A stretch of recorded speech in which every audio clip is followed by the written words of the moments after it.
The Stanwick ghost tours used to be a tradition in my hometown around Halloween. It was always cheap and heavy on the schlock. Hammy tour guides, cheesy music, cheap decorations. So just picture Monster Mash as a 2-hour ghost tour, and you get the idea. But given the town's limited history and questionable urban legends, I couldn't really blame it on Mr. and Mrs. Wesley for going all out with their prized attraction. Every year the Wesleys would set up on those October weekends, just $5 a person. Everyone under 13 got in free. It was a walking tour, so those cool autumn nights were the best part about it. The Stanwick ghost tours were innocent and family fun. No gore, no cheap scares, and even free candy corn awaited those who dared to brave the entire journey. And the sights and sounds were glorious. There was the haunted cemetery on Sharbur Road, or the Crane House, which was home to a local murderer no one except the Wesleys had apparently ever heard of. But for all its weaknesses, I loved every second of those tours. They were the one bright spot in a childhood that just wasn't the best. For me, the spirit of Halloween was embodied in those 2-hour walks, and everyone in Stanwick loved the Wesley tours. Until the murders happened. Now, to this day, no one has really ever determined the motive or the reasoning for why Jack Bates did what he did. He was a young man, barely 20 years old at the time police uncovered his dark secret. And somehow, Jack had been pulling off kidnappings, torture, and murder in this small town for years, and all of them happened inside of his mother's house. The police even said they found a body inside each room, as if Jack was determined to build a crypt inside the modest one-story home. Evidently, his mother had been dead for quite some time. However, no one knew if he did her in or not. Her body was found in a chest freezer, possibly from natural causes, maybe from homicide. And we never got a clear answer either. Jack Bates hauled ass out of town before they could ever nab him, before anyone could get any answers. And we will likely never will. It's been 25 years since all this went down, and to this day, Jack Bates has never been found. He's still on the loose out there somewhere, and for whatever reason, Stanwick acted like he still walked among us. When he left town, so did all the Halloween fun. Curfews were enforced, the scariest haunted houses and Halloween decorations were taken down after they were thought to be in bad taste, and the Wesley ghost tours faded away. Halloween had become sanitized, and it stopped being fun. I'd always considered myself lucky that all this happened right before I left for college. Thankfully, Jack Bates hadn't stolen my childhood. My Halloweens were safe from the hysteria that swept through our little town. To say the ghost tours stuck with me would be an understatement. I cherished them. And maybe part of that was due to not coming back home to Stanwick very often. Nostalgia can be a hell of a drug, you know. Of course, the older I got, the more I thought about those Halloweens I spent making the rounds downtown, hearing Mr. Wesley's horrific Boris Karloff impersonation, and all those non-stop Halloween pop tunes the Wesleys would play for us. Monster Mash, Thriller, Werewolves of London, and obviously, Don't Fear, The Reaper. All these memories remained embedded with me, and there's some of the good things that I could remember from that boring town. Now, I can't really say what drove me to finally return home. I had no family left in Stanwick. I mean, hell, I didn't have many friends to begin with. I suppose the appeal of going back near Halloween finally drove me back to my hometown. And you could only imagine my surprise when I came back the first week of October and stumbled upon an ad for a brand new ghost tour. one unlike any Stanwick had ever seen. A guided tour through the abandoned home of Jack Bates. Well, holy shit, I thought. Apparently that whole bad taste movement of the early 90s had eroded in the years since I last visited. The ad mentioned the guide would be carried out by a man named Jackson Bateman. I guessed he wasn't related to the Wesleys. Hell, I didn't think they had any children, but this Jackson character certainly shared their flair for the dramatic. I mean, Jackson Bateman. Come on, why not just call yourself Jack Bates, Jr.? I couldn't resist this tour. I couldn't betray my inner child. And yes, I caught some flack from my girlfriend. "What are you thinking, Jim?" she would say. "It sounds so stupid." But I had to make this pilgrimage, and to think I was going to be a part of the very first Jack Bates tour, it was just too much to pass up. I left Shari back at the motel. I knew she wouldn't want to take this journey with me, so I went alone, like I always did during my childhood. There wasn't much glitz or glamour when I made my way to the old Bates home. Outside of a small sign promoting the Jack Bates Death Tour, I didn't see any jack-o'-lanterns or hear any spooky music. Nothing like what the Wesleys used to do. There was no hokey Halloween antics. And even though the Bates house itself was in town, it always seemed really isolated and creepy. All the neighboring businesses were closed, but even the other houses out here were pitch black. Like this Jackson Bateman guy had paid everything to clear out for the night. Hell, even the streetlights seemed dimmer. And for that matter, the Bates house still looked the same. There were no decorations up. It was dark as night on the inside. Apparently, Jackson or his helpers hadn't put any effort into restoring the place. And maybe that was the point. I saw a small congregation standing on the wooden front porch. All of them looked about as confused as I did. I made my way up the rickety stairs.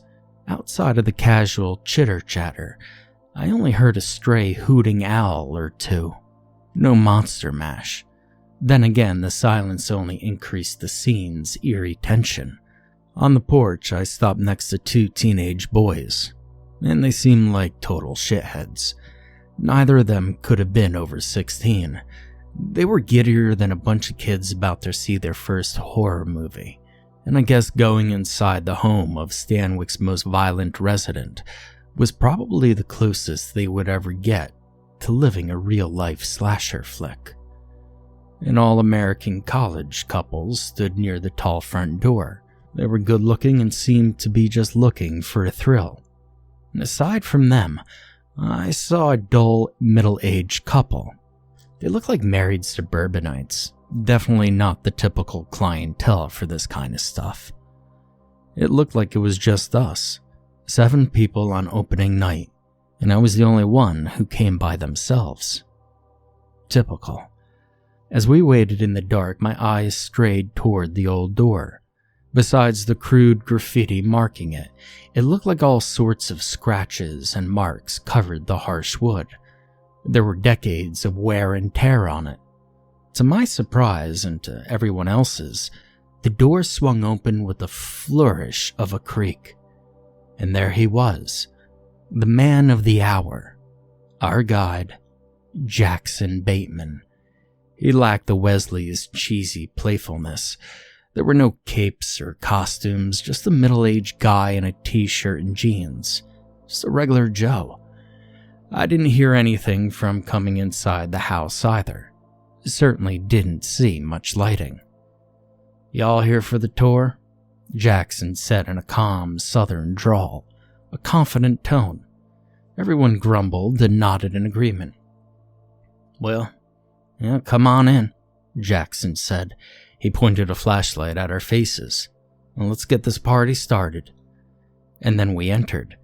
I did my best to stray toward the back of the line, but the creepy Stepford suburbanites lagged behind me like clueless tourists. The first stop's the living room.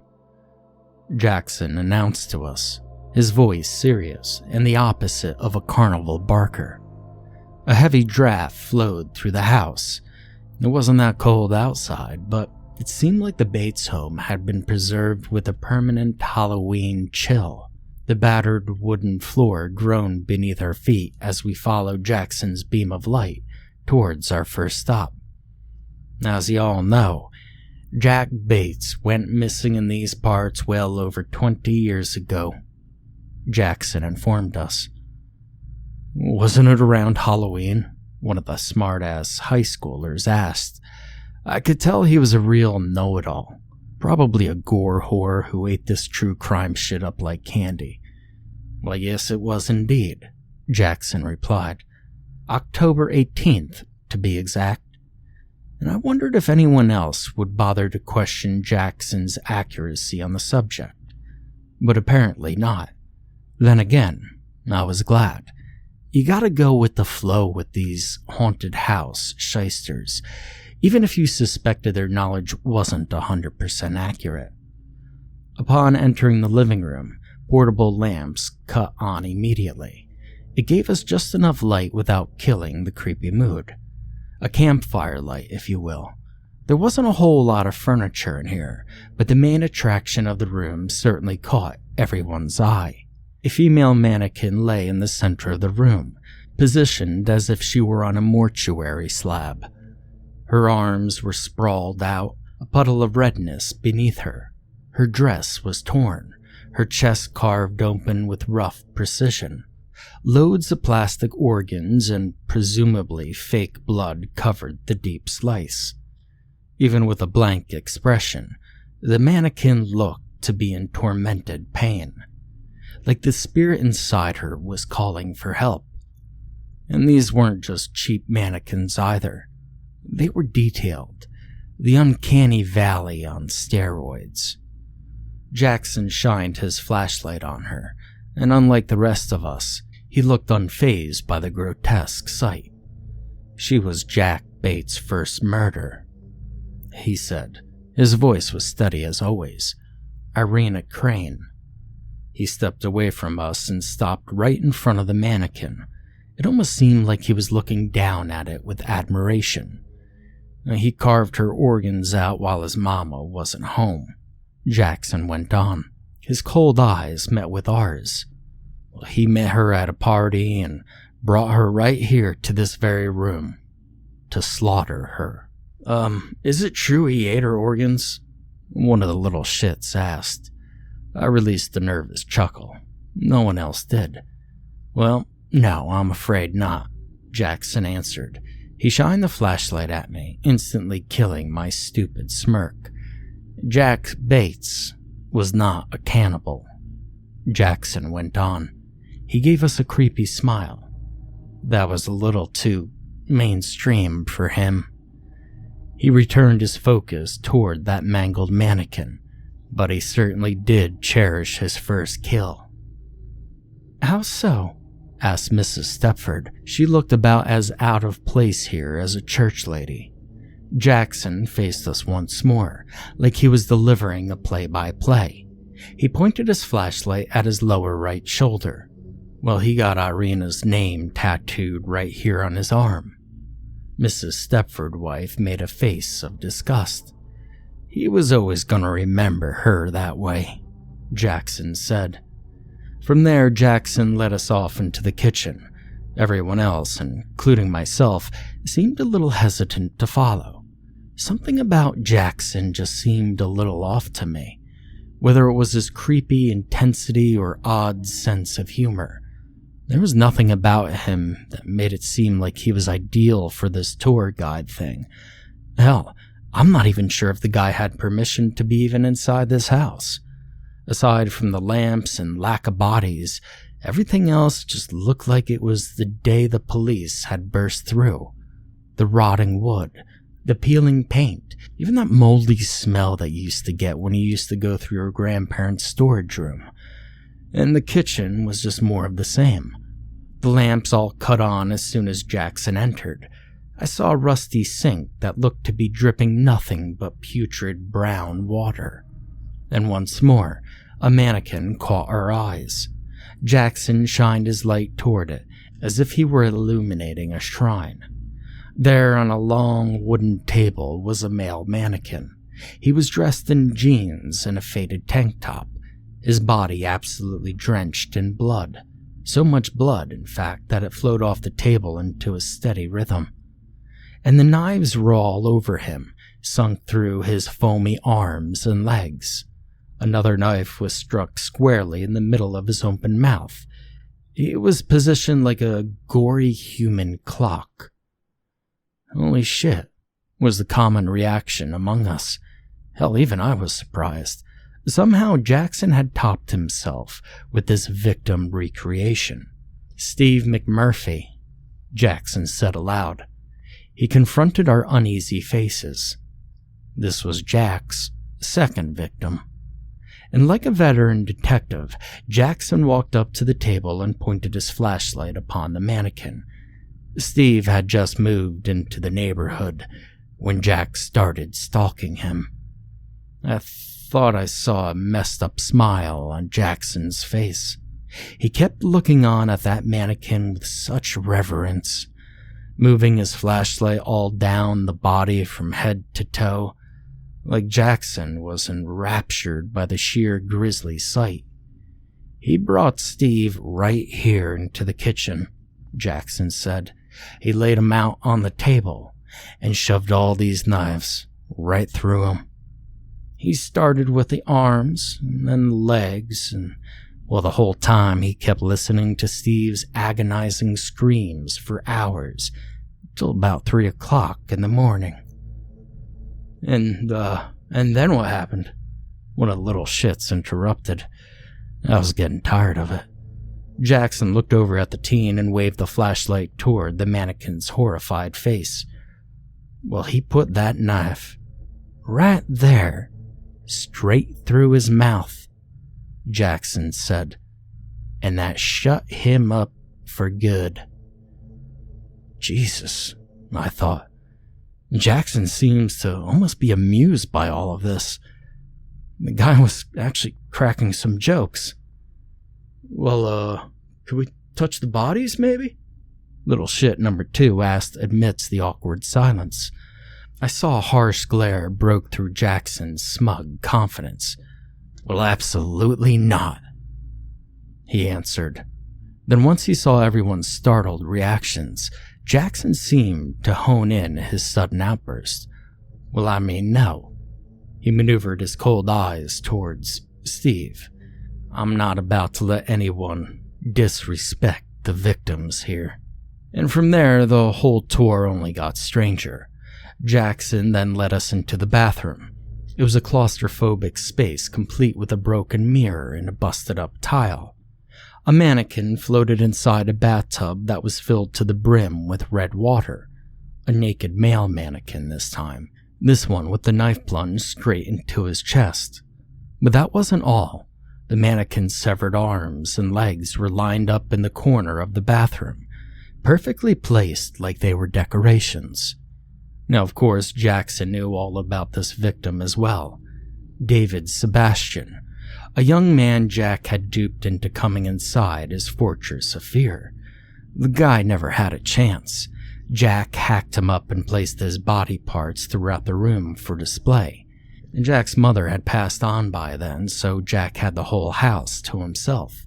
And according to Jackson at least, this is what made Jack Bates all the more audacious with his kill. I've got to say, the more Jackson interacted with us, the more uncomfortable I got. The things he was saying, all the information he knew. I mean, how the hell could he know all of this? I could tell the others were wondering the same. God knows the Stepford couple were probably losing their shit in here. And as Jackson went into more vivid detail on how Jack started slicing off David's legs before working his way up to the arms, I gathered up the courage to speak to Jackson. "Hey man," I began in my typically awkward fashion. "How do you know all this stuff?" Flashing a smile, Jackson pointed the flashlight at me, like he was taunting me. "I do my research. he answered in a cool quip. Yeah, but none of that was in the papers, I heard Mr. Stepford reply. Jackson shifted his unblinking eyes onto the Stepford couple. Oh, just trust me, Jackson said. Consider me an expert. None of us said anything else. We were all too scared, and from there Jackson kept up with his wicked smile as he led us into Jack Bates' mother's room. More of the same awaited us in there. There was a huge bed, of course, complete with sliced-up sheets and pillows, and a huge dresser stood in the corner of the room. Nothing but jagged glass left for a mirror. But this time the mannequin was pinned to the wall, the limp body held there by more of those long knives. It was a remarkable recreation. The male mannequin looked so real. The blades that were stuck into his arms and legs looked so agonizing, and the red liquid that kept dripping off of him had drops that were so loud and eerie. The dripping practically echoed through the chamber of the room. And Jackson knew all about the victim Tommy Hires, Jack Bates' final kill. Waving his flashlight at us, Jackson made us all get closer to the body. We were hesitant at first. We didn't want to get close to Jackson, but we followed his orders and got a closer look at the victim.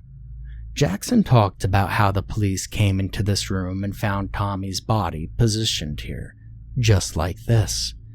Jackson's flashlight even motioned toward the exact places where the knives were. Don't ask me how he knew.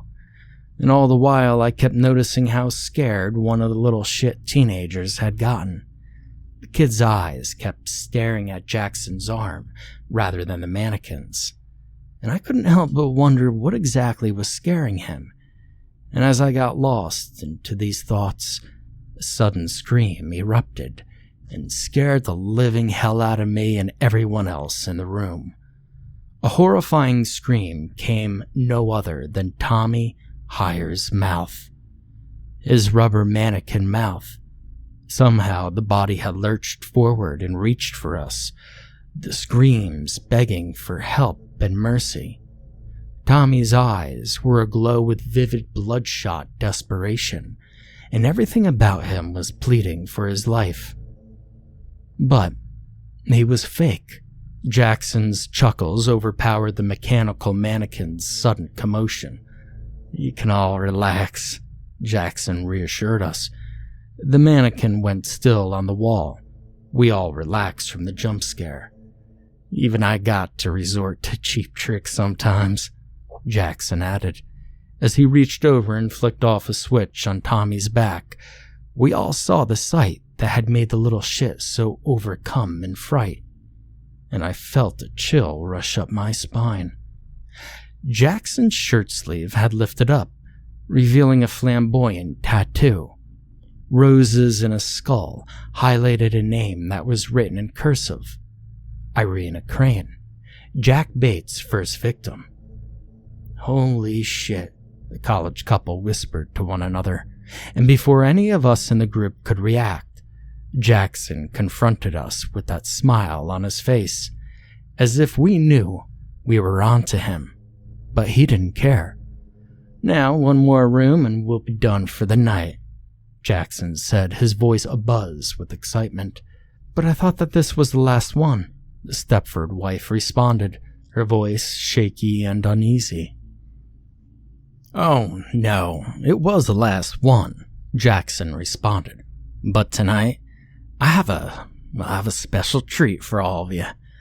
We're going to Jack Bates' room. For whatever reason, we let Jackson herd us out into the hallway. We all seemed to be in a confused panic. We didn't trust Jackson, but we didn't want to piss him off either. We just let him sweep us away, right toward the final stop on this creepy tour. Now, I did my best to ignore the terrified chatter around me. I tried to talk myself into staying calm. Surely, if Jackson was a killer, he couldn't get all of us. Hell, he wouldn't get away with wiping out an entire group on the first night of his damn ghost tour. And out of the corner of my eye, I saw Jackson pull his shirt sleeve over the tattoo as best as he could. He was determined to hide it, I could tell. As soon as he turned to glare at me, I avoided eye contact. I hope he didn't see me. I hope he didn't know that we knew who he really was. But I knew that was wishful thinking. All we would do was let Jackson lead us in to his final room. Jackson moved at a faster pace and went on ahead of us, disappearing inside the room. The Stepford couple stopped the rest of us right before we could go inside. They pleaded with us in that damp, dark hallway. "Just use your freaking brains," Mrs. Stepford said to us in a harsh whisper. "He's gonna kill us in there." As I listened to the others argue amongst themselves, my eyes drifted over to the bedroom doorway. It was wide open and beckoning me to venture into the room of Stanwick, Georgia's resident serial killer. Finally, our bickering ended once the college girlfriend shoved her boyfriend toward the room. "To hell with this, just go inside," she exclaimed. The teens followed after them like peer-pressured freshmen, and I exchanged uneasy glances with Mrs. Stepford before I too followed the crowd into the dark bedroom. Now I still debated whether we had made the right decision or not as I stepped inside. The windows were all covered up, the room more claustrophobic in this crypt. Only a few portable lamps and Jackson's flashlight provided us any solace from this staunch darkness. I strained to see a bed looming in the very back of the room. A wooden dresser stood right next to it.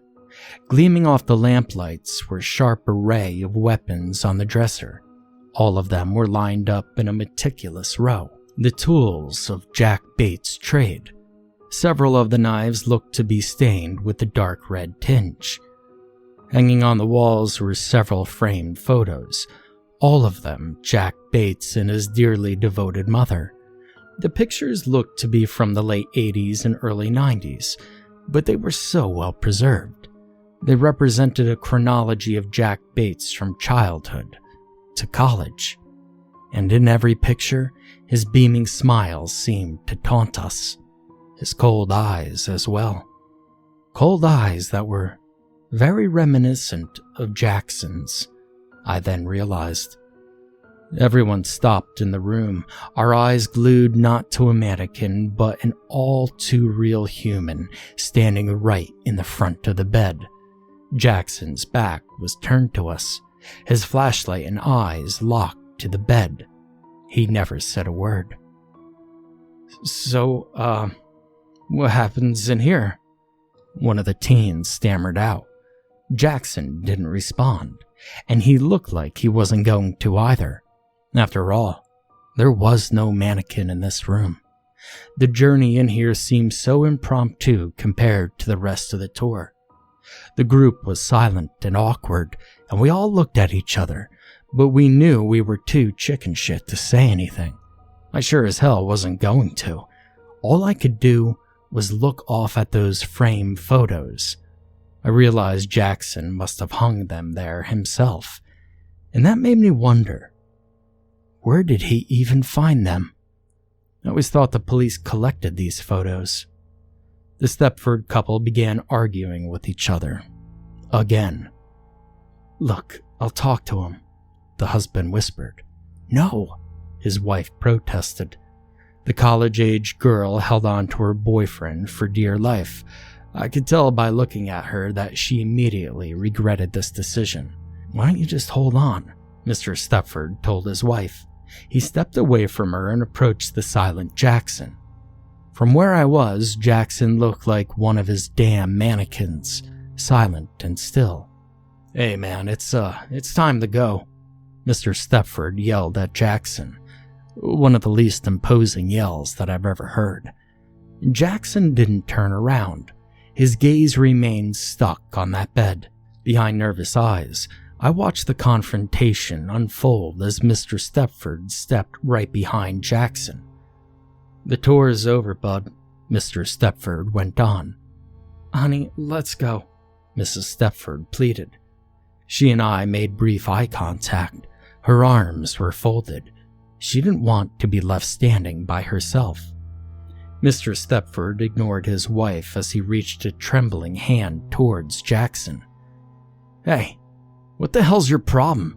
he yelled. "Honey?" Mrs. Stepford yelped, and right as Mr. Stepford snagged Jackson's shoulder, Jackson whirled around with the quickness of an alarmed wolf, and I saw the color drain in Mr. Stepford's face. Jackson dropped his flashlight and just stood there with that grin and those cold eyes. Even his sleeve was pushed upward, revealing Irina Crane's tribute tattoo for all to see. And in Jackson's hand was one of Jack Bates' trademark knives, long, sharp, and deadly. I heard Mrs. Stepford scream, and the whole group panicked. Mr. Stepford staggered back, but he didn't have a chance, like a child trapped in a closet with a hungry monster. Jackson jabbed the knife right into Mr. Stepford's stomach. Mr. Stepford lurched forward, screaming in pain, blood dripping all along the floor in loud drops, the same sound I had heard from Tommy's corpse. And I stood there, stunned by the sight. Jackson was unrelenting. He jammed that blade over and over into Mr. Stepford's chest, the stabs more frenetic than a boxer's punches. And all around me I heard the commotion of the crowd trying to leave, but there was something that kept blocking them. "Baby?" I heard Mrs. Stepford yell aloud. Her husband hit the floor hard, and I could see the blood building up beneath him. All those holes in his chest were deep and vicious. And Jackson stood over him. He grinned and held up his blood-stained knife, ready for more. Mrs. Stepford screamed. The two teens tried to push her out of the way. Her hysterical self had been blocking the doorway all along. "Get the hell out of the way," I heard one of the teens scream. And just as the mob hysteria reached its fearful peak, Jackson chuckled. "Now, everyone, just relax," he said in a friendly tone. Even his eyes now showed emotion. His smile seemed genuine. Confused, I watched him push the retractable blade inward. The knife was a fake. "You've just survived the Jack Bates death tour," Jackson said with pride. "What the fuck?" one of the teens said. Everyone started to chill, even though we were all just a little confused. "Wait, is this a prank?" the college girlfriend said. Mr. Stepford lunged off the floor and gave a battle cry. Everyone jumped back, startled, even me. The Stepford couple laughed like hyenas. "Gotcha," Mr. Stepford yelled. "What the hell?" the college girlfriend complained. "Holy shit, man," I heard a teen exclaim, and Mrs. Stepford smiled at all of us. "Were you all scared?" "No shit," the teen replied. And I took it all in, impressed by the gimmick. I'd always heard about these tours and their fakes, but I never suspected it here. "Nice one, Jackson," I thought. "All right, everyone," Jackson said. He helped Mr. Stepford up. The blood looked too red to be real, I realized. Probably ketchup. "If you could just follow our plants back out front," Jackson continued. "Be sure to tell all your friends about us, and, well, you feel free to leave a review." I watched the excited crowd follow the Stepfords out the door. I heard their footsteps get further and further away. I decided to stay behind and stay alone with the man the others had all been convinced was the real Jack Bates. "Did you like it?" Jackson asked me. I turned and saw him wipe off the Irina Crane tattoo. "Yeah," I said. "That was pretty impressive." I walked up to one of the hanging portraits. Jack Bates at 18 years old. It was a portrait of the serial killer as a young man. "Well, I appreciate it," Jackson responded. He tossed the fake knife onto the bed and walked up to me. "Well, we put a lot of work into it." "I can tell," I said. He stopped next to me and followed my eyes to that portrait, and I saw some unease sink into him. It hit him fucking hard. "You knew so much about the victims," I went on. I shifted my own cold eyes towards Jackson. "But, you forgot one thing."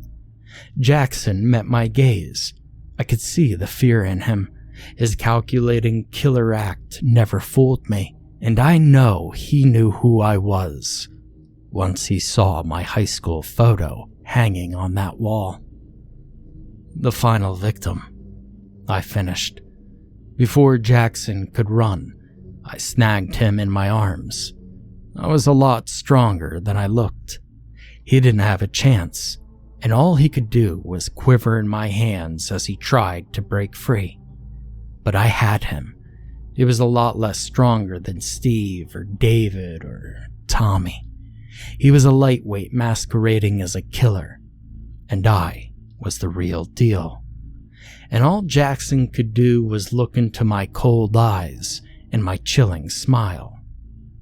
"No, please no," he mustered out. I wasn't worried about his pleading voice and screams. Everyone was outside and well on their way home by now. And with force I slung Jackson onto the bed. The mattress sunk beneath his weight, the fake blood all stuck to his vulnerable flesh. He looked around for a weapon, but could only grab that pathetic fake knife.